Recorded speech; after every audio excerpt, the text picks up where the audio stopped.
estrela de formosa grandeza, que define a nossa rota no espaço. Visitantes de perene beleza, a convite do Cordeiro em pessoa, aqui desceram com cascada de luz, pra labutar no amanhecer do Senhor, desse arcanjo que chamamos Jesus, na implantação de uma nova era.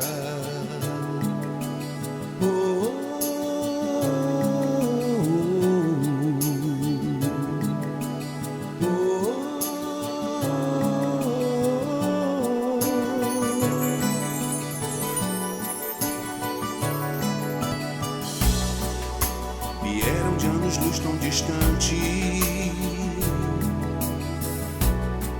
registraram vibrações contundentes de uma humanidade agonizante, de um rabi que não desiste da gente. E mesmo estando a caminho da luz, a ignorância ainda é a bola da vez. Sejam bem-vindos ao planeta da cruz, pois muito aqui será pedido a vocês.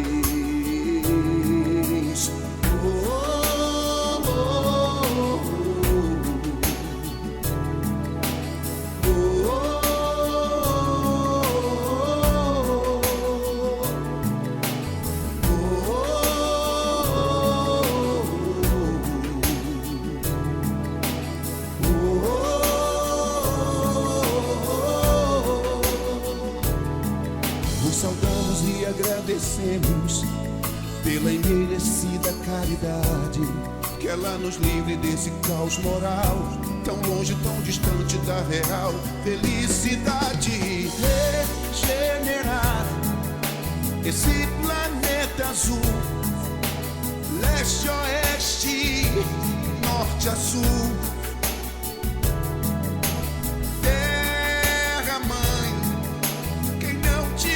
Bom filho, separação, exílio.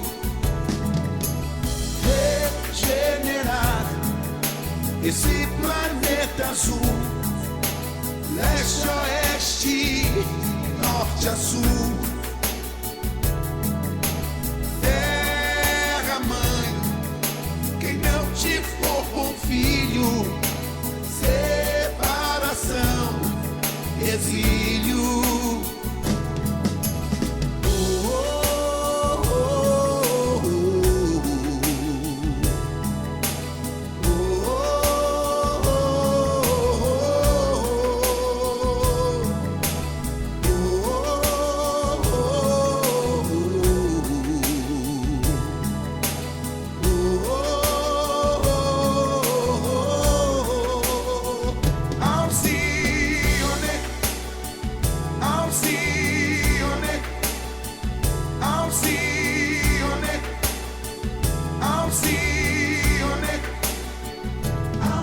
Luz das luzes que a convite da luz desceram de seus mundos de luz, deixaram seus amores no céu e atenderam ao clamor de Jesus.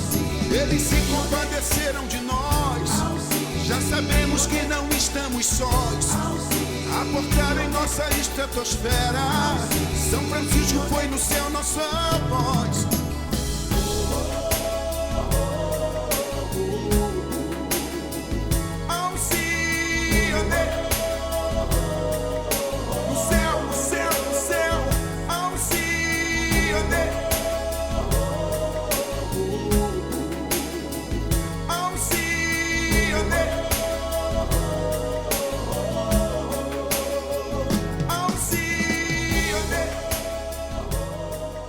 No céu.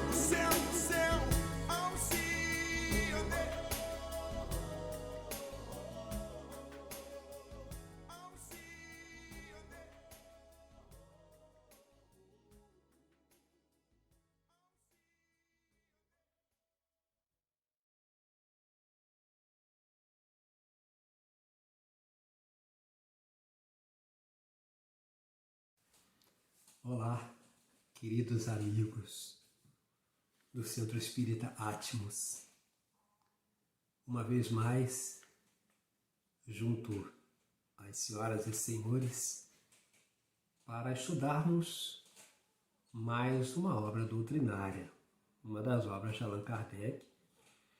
Um convite feito já há algum tempo, uma solicitação feita já há algum tempo pela querida Maristela, e que agora nós estamos tendo a oportunidade de atender, porque às vezes a gente fica nesse corre-corre com muitas coisas, muitos afazeres mesmo, e aí demorei um pouco a poder atender a solicitação de Maristela, mas agora surgiu esse momento maravilhoso para nós voltarmos a esse contato através do estudo doutrinário, né? Então, eu sou Arlindo Ribeiro, do Grupo Espírita Redenção, lá do Andaraí, no Rio de Janeiro. Embora eu já resida aqui em Maricá desde 2016, já sou um cidadão maricaense mesmo, com título de eleitor, etc, etc. Mas o meu grupo continua sendo o Grupo Espírita Redenção, lá no Rio. Já são muitos anos, ligações afetivas, de trabalho, etc. Enfim, é muito bom estar uma vez mais com vocês, trazendo um abraço fraternal e carinhoso de todos os nossos companheiros lá do Grupo Espírita Redenção.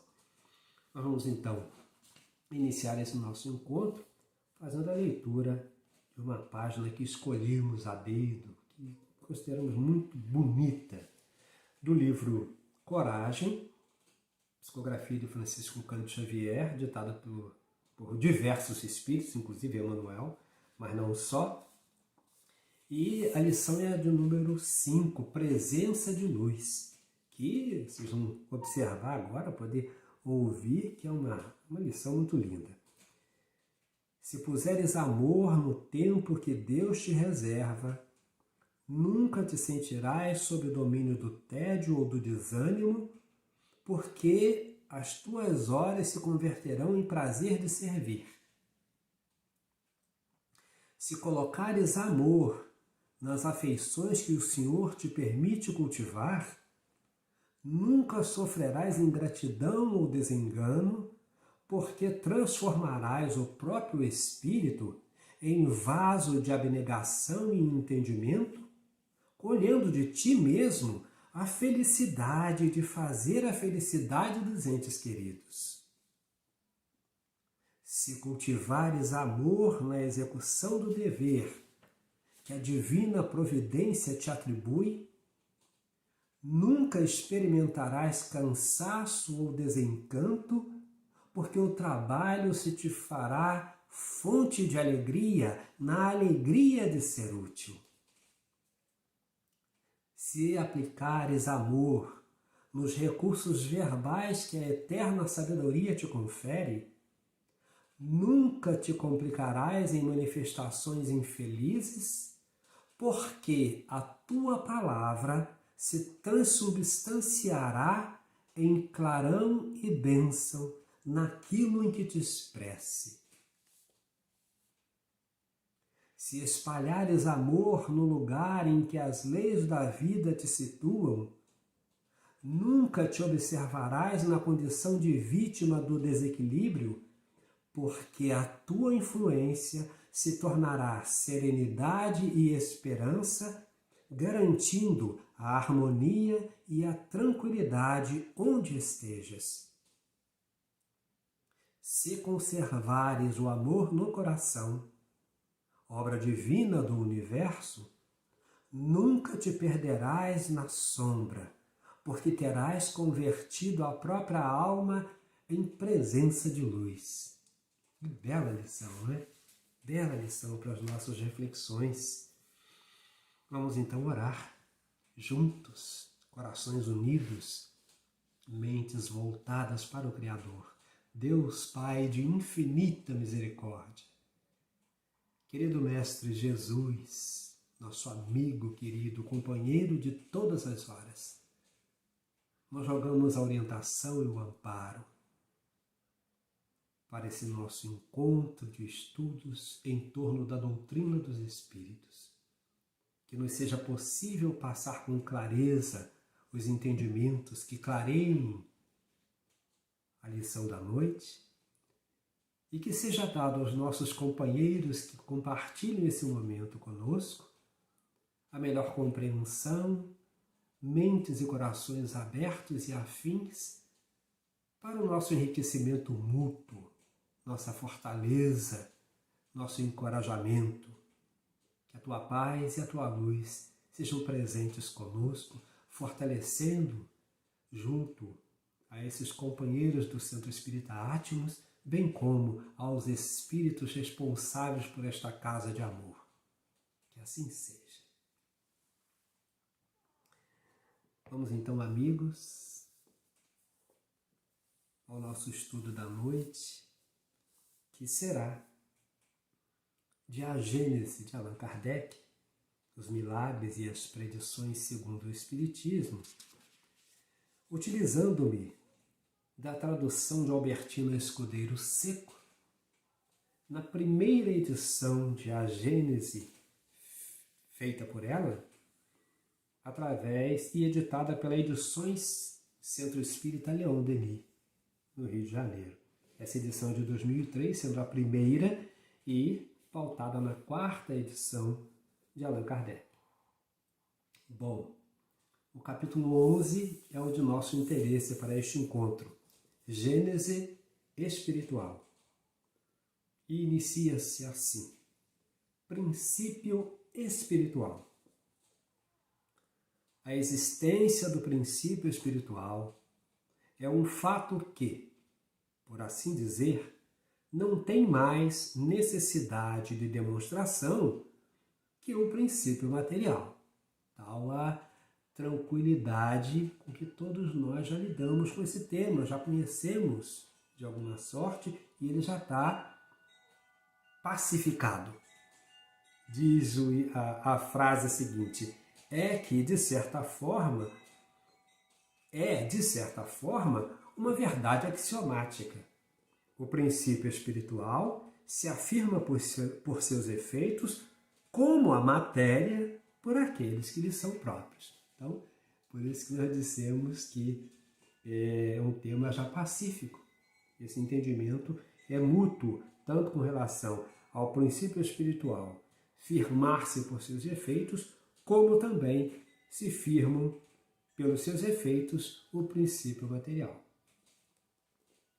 De acordo com esta máxima, todo efeito tendo uma causa, todo efeito inteligente deve ter uma causa inteligente. E aí ele vai trazer esse primeiro exemplo, que é muito interessante. Então, veja bem, todo efeito tendo uma causa, todo efeito inteligente deve ter uma causa inteligente. E aí vamos ao primeiro fato. Não há quem não faça a diferença entre o movimento mecânico de um sino agitado pelo vento e o movimento desse mesmo sino destinado a dar um sinal, um aviso, comprovando por este fato um pensamento, uma intenção. Então, claro, né? Uma é aquele sino lá com o seu badalo que o vento ativa. Não há intencionalidade, porque quem está movendo é uma força mecânica. Não há nenhuma inteligência agindo naquele momento para que o sino exerça o movimento e o seu badalo seja acionado. E o movimento desse mesmo sino, destinado a dar um sinal, um aviso, comprovando por este fato um pensamento, uma intenção. É quando o homem aciona, né? Para um aviso. Fogo, ataque dos inimigos. Então há uma simbologia porque há um movimento específico que diz para quem vai ouvir que está chegando um inimigo para atacar ou que está acontecendo um incêndio ou qualquer outra situação já anteriormente proposta por aquela comunidade, por aquele grupo social. Ora, como não pode ocorrer a ninguém a ideia de atribuir pensamento à matéria do sino, teremos de concluir que ele é movido por uma inteligência, a qual serve de instrumento para se manifestar. Muito bem. Seguinte, pela mesma razão, a ninguém ocorreria atribuir pensamento ao corpo de um homem morto. Se, quando vivo, o homem pensa, é porque há nele alguma coisa que não existe mais quando está morto.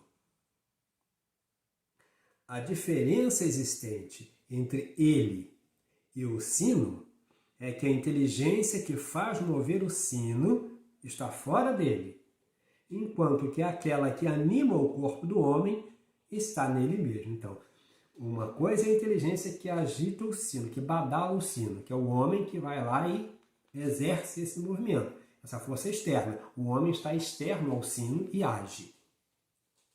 Outra coisa, enquanto que aquela que anima o corpo do homem está nele mesmo. Quem anima o corpo do homem, o princípio espiritual que anima o corpo do homem, está nele mesmo, né? Age internamente, age a partir dele. Muito bem. 2. O princípio espiritual é corolário da existência de Deus. Sem esse princípio, Deus não teria razão de ser, uma vez que não se poderia imaginar a soberana inteligência reinando pela eternidade afora apenas sobre a matéria bruta. Assim como não se poderia conceber um monarca terreno que reinasse durante toda a sua vida exclusivamente sobre pedras. Como não se pode admitir Deus sem os atributos essenciais da divindade, a justiça e a bondade, essas qualidades seriam inúteis se elas só pudessem ser exercidas sobre a matéria. Então, é o raciocínio, é a tranquilidade para raciocinar, ponderar com inteligência. 3.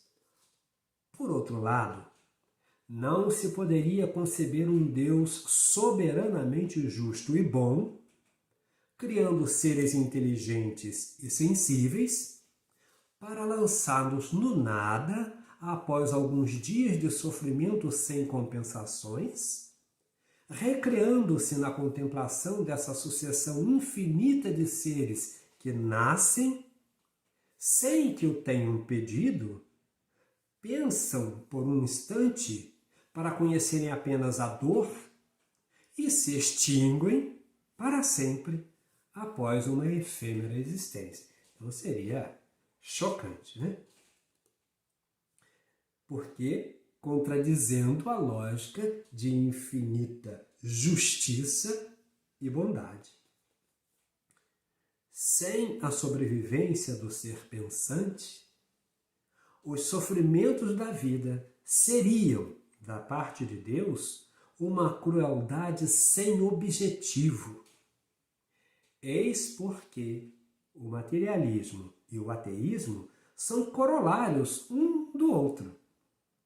Negando a causa, não se pode admitir o efeito. Negando o efeito, não se pode admitir a causa. O materialismo é, assim, coerente consigo mesmo, embora não o seja com a razão. É mostrar a lógica. O materialismo é coerente. Ele age em absoluta consonância com aquilo que propõe.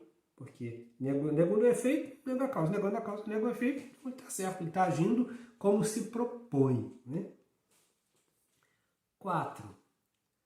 A ideia da perpetuidade do ser espiritual é inata no homem. Ela existe dentro dele sob a forma de intuição e de aspiração. O homem compreende que somente nisso está a compensação das misérias da vida. Essa é a razão porque sempre houve e haverá cada vez mais espiritualistas do que materialistas e mais deístas que ateus. É a lógica, né? é a lógica da presença de Deus em nós, né? A ideia da perpetuidade do ser espiritual é inata. É inata porque existe dentro do homem sob a forma de intuição e de aspiração. Olha que beleza, o homem compreende que somente nisso está a compensação das misérias da vida. Então, se não fosse isso, qual a lógica de se viver? A ideia intuitiva,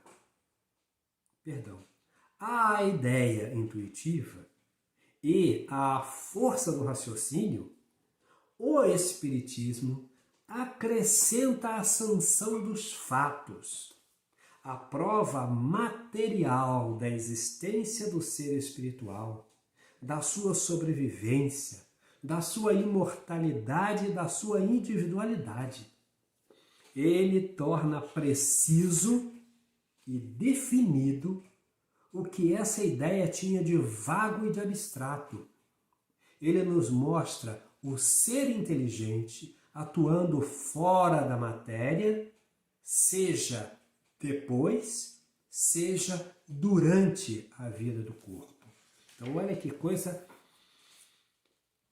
interessante, importante. Por quê? Essa ideia intuitiva, ou melhor, a essa ideia intuitiva e a força do raciocínio, porque Kardec chegou a tudo isso através, e ele fala disso com relação ao homem, o ser humano, intuitivamente chegou a isso, e a força também do raciocínio também levou a isso.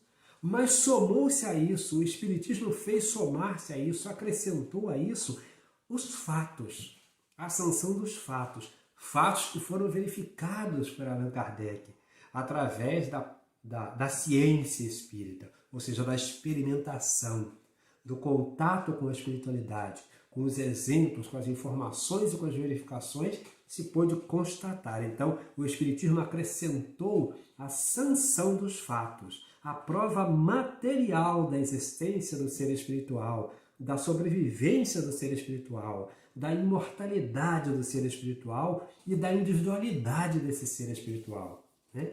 Então, ele tornou preciso, exato, definido o que essa ideia tinha de vago e de abstrato, que o ser espiritual era uma abstração. Sim, nós acreditamos que sim, supomos que há, mas o Espiritismo vem e sanciona pelos fatos. Ele nos mostra o ser inteligente atuando fora da matéria, seja depois, seja durante a vida do corpo, né? Porque isso foi verificado. Esse é o produto da experimentação, não é achismo. 5. O princípio espiritual e o princípio vital são uma só e a mesma coisa? E a resposta obtida, partindo como sempre da observação dos fatos, diremos que, se o princípio vital fosse inseparável do princípio inteligente, haveria uma certa razão para confundi-los. Mas, como se vê em seres que vivem e não pensam, como as plantas, corpos humanos serem ainda animados de vida orgânica quando já não existe nenhuma manifestação de pensamento? Movimentos vitais se produzirem no ser vivo, independentes de qualquer ação da vontade, e durante o sono, a vida orgânica se mantém em plena atividade, enquanto que a vida intelectual não se manifesta por nenhum sinal exterior, é válido admitir-se que a vida orgânica reside em um princípio inerente à matéria, independente da vida espiritual, que é inerente ao espírito. Ora, desde que a matéria tem uma vitalidade que independe do espírito, e que o espírito tem uma vitalidade que independe da matéria, torna-se evidente que essa dupla vitalidade resulta de dois princípios diferentes. Item 6. O princípio espiritual teria a sua origem no elemento cósmico universal? Seria ele apenas uma transformação, um modo de existência desse elemento, como a luz, a eletricidade, o calor, etc.? Se assim fosse, o princípio espiritual sofreria as vicissitudes da matéria. Ele se extinguiria pela desagregação como o princípio vital. O ser inteligente teria apenas uma existência momentânea, como a do corpo, e ao morrer, retornaria ao nada, o que é equivalente ao todo universal.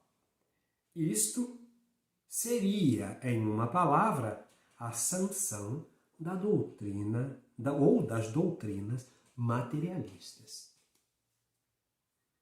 As propriedades sui generis, ou seja, especiais, específicas, totalmente diferenciadas, as propriedades sui generis que se reconhecem no princípio espiritual, provam que ele tem existência própria, independente, uma vez que, se a sua origem estivesse na matéria, ele não teria essas propriedades.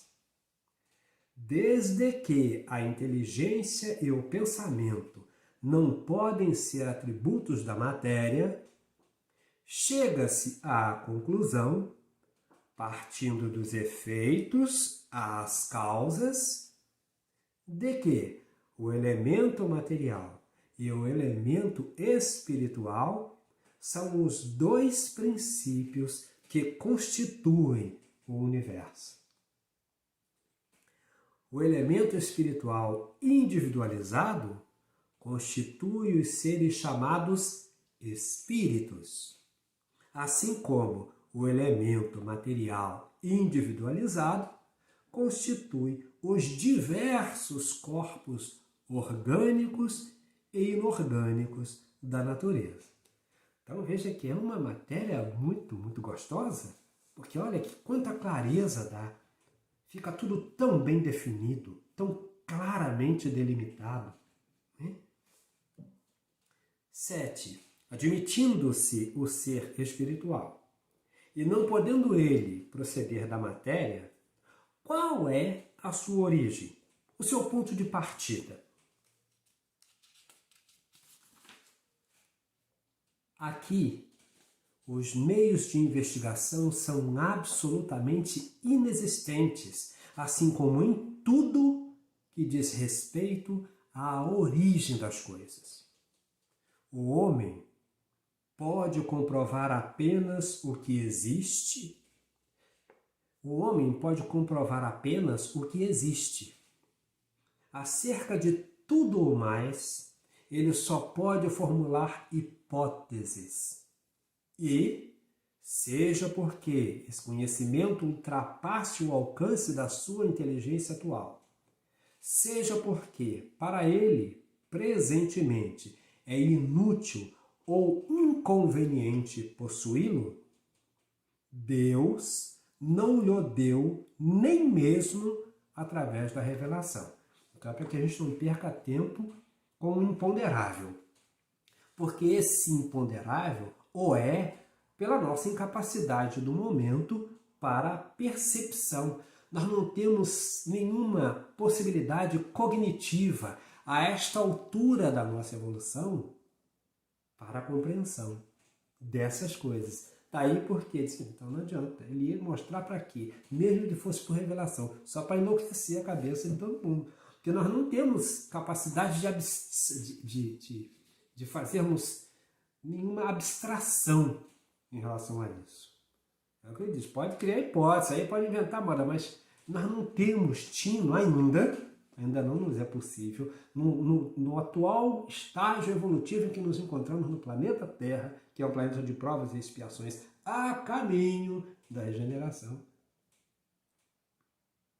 Nós não temos ainda a acuidade para tal percepção.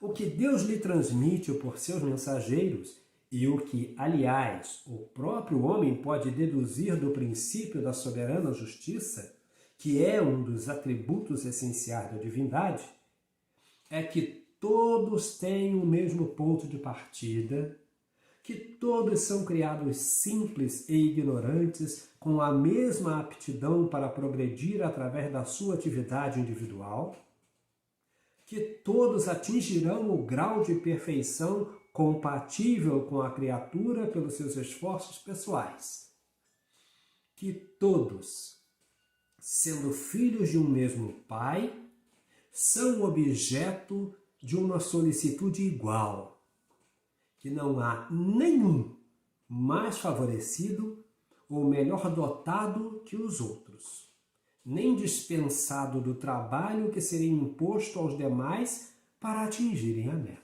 Então isso aqui é importante, essa sequência de coisas, de fatos, de lógicas, é que nos devem amparar e nos dar tranquilidade para o entendimento daquilo que podemos compreender, o que está ao nosso alcance. É isso que está dito aqui. 8.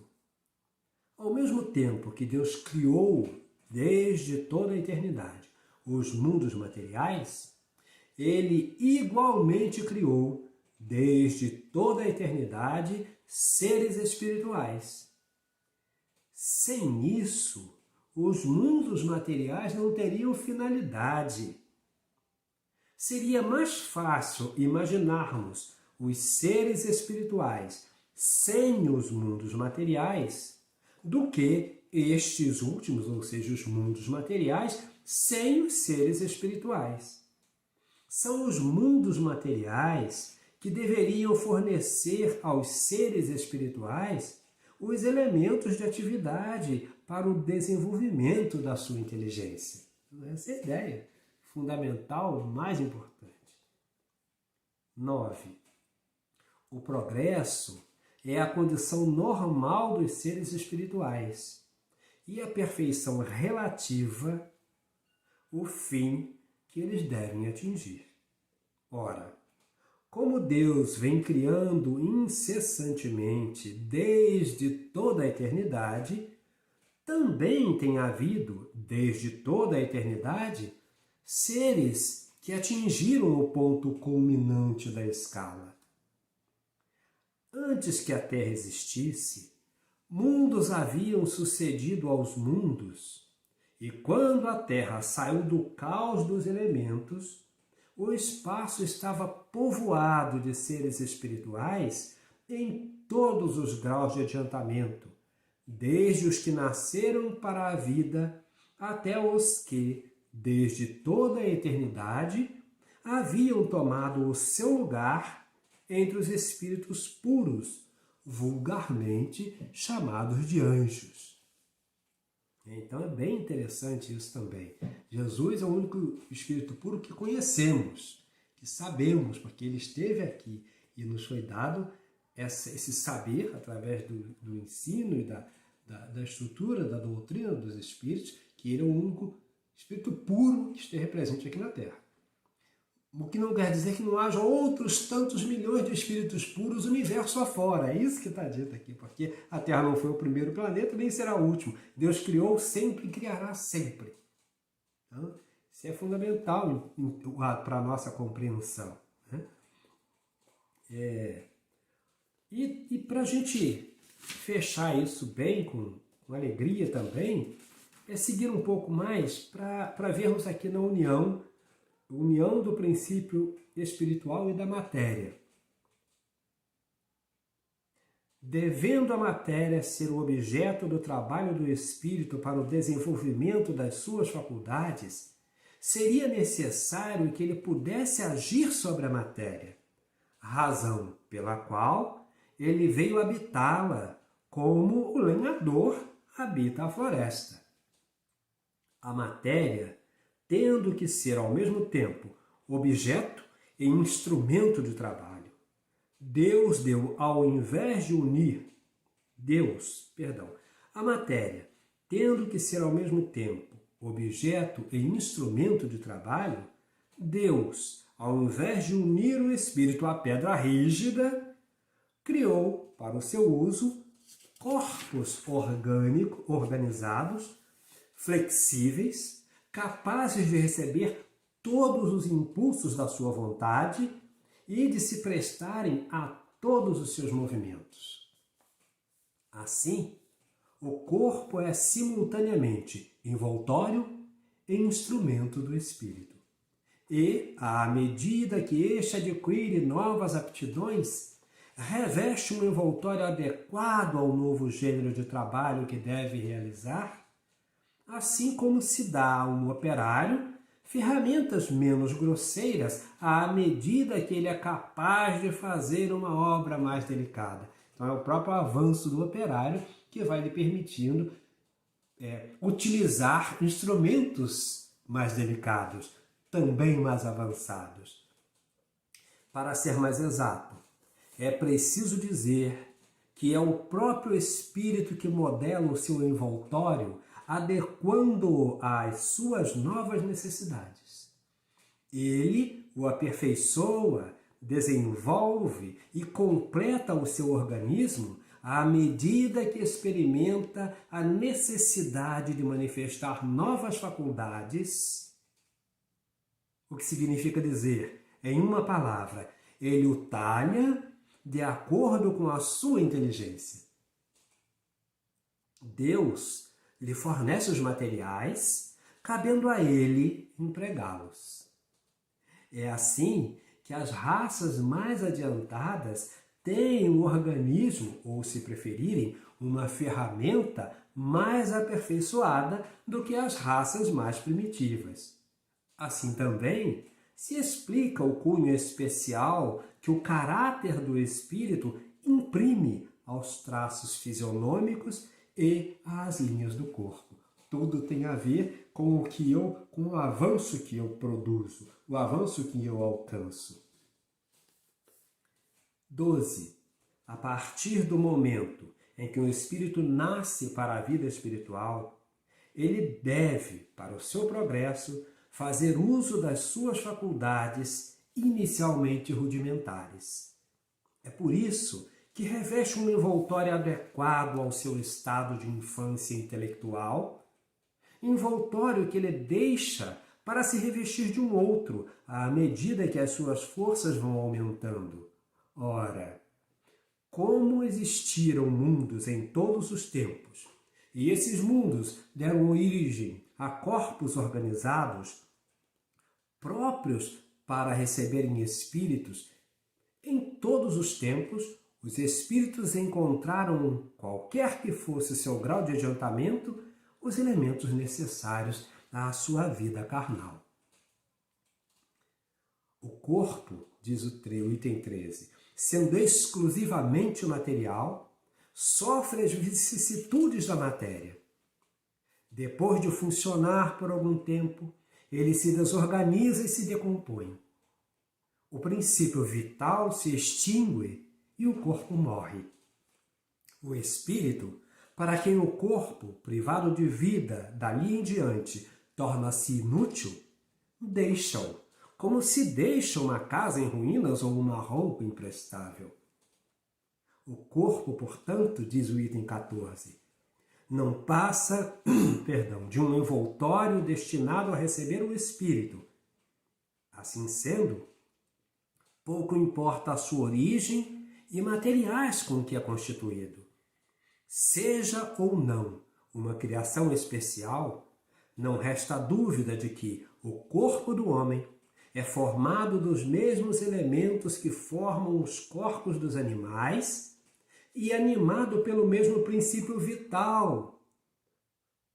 Ou, por outra, é aquecido pelo mesmo fogo, iluminado pela mesma luz e sujeito às mesmas vicissitudes e às mesmas necessidades. Este é um ponto sobre o qual não há contestação.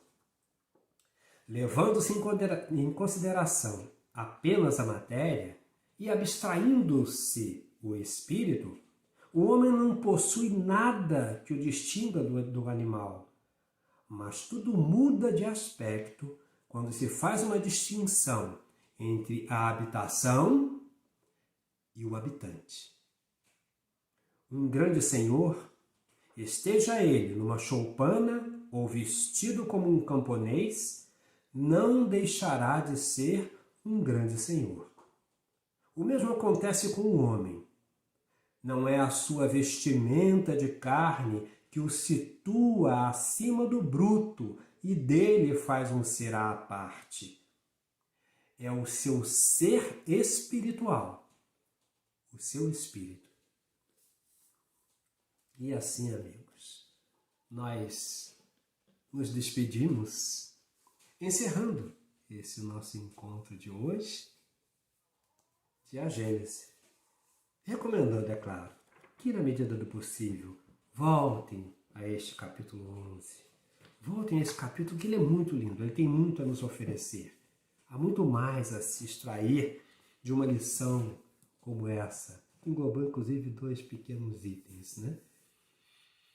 Que Jesus nos abençoe, que a paz do Mestre Jesus siga em nossos corações, esteja conosco nas nossas ações e que o amor, como nos lembra aquela lição que usamos na noite de hoje para iniciar o nosso encontro, presença de luz, se puseres amor,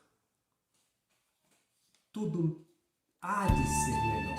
Os resultados também são melhores. E o que isso nos propicia de benefício é maravilhoso. A paz de Jesus esteja presente em nossos corações. Graças a Deus. Passe a transfusão de energia, alterando o campo celular. Faça uma prece ao receber. Esta bênção serve para curar. Socorro fraterno de irmão. Jesus também pôs as mãos, curava de longe sem sequer tocar, doava energia e bem-estar. Passe é fluido e é salutar, energia vivaz. Para o carente se equilibrar, remédio eficaz.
Passe a transfusão de energia, alterando o campo celular. Faça uma prece padece ao receber.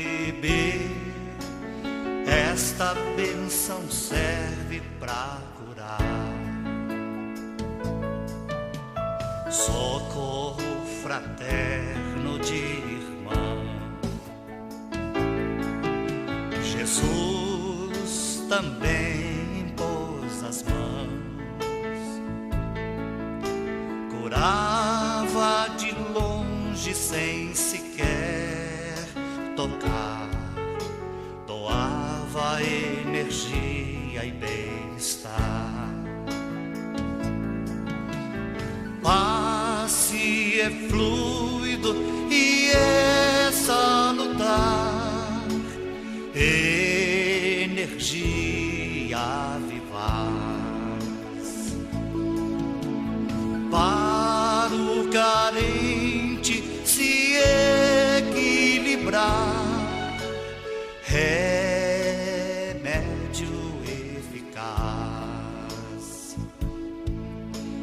Passe é fluido e é salutar, energia vivaz.